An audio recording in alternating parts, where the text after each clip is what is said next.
Hello mga langga! So for today's video is gagawa tayo ng monkey fondant topper. So prepare lang po kayo ng 20 grams for the body, 10 grams for the hands, and 5 grams for the legs. So yes po, medyo maliit itong topper na to.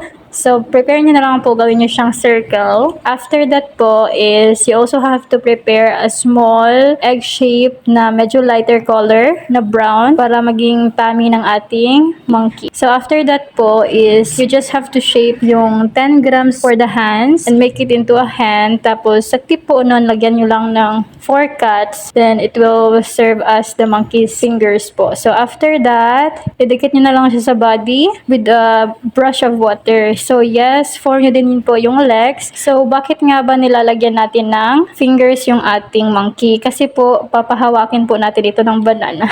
So, yes po, egg shape lang po ng yellow. Yung maliit na egg shape na yellow lang po ang sa banana. And then, cut nyo lang po ng scissors into 4. And then, lagyan lang siya ng small white oblong sa center. After that, proceed po tayo sa ulo ng ating monkey. So, yes, medyo maliit po to. Nasa 15 grams lang siya. So, after that, medyo i-tap nyo lang siya para hindi siya ganun kabilo. And then, make a half heart. Half heart siya. And then, ilagay nyo po siya sa monkey's face. And it will serve as the upper face part niya po sa taas. Tapos, lagyan nyo na lang ng details like ng mata. So, dito po is nalagyan ko siya ng white eyeballs. And then, lalagyan ko na lang ng black for the details. And then, for the lower part po, sa mouth niya is make another oblong shape. And then, ipapat nyo lang siya para mag-flat siya. And then, bali, isasapaw nyo siya sa yung heart shape na ating unang inilagay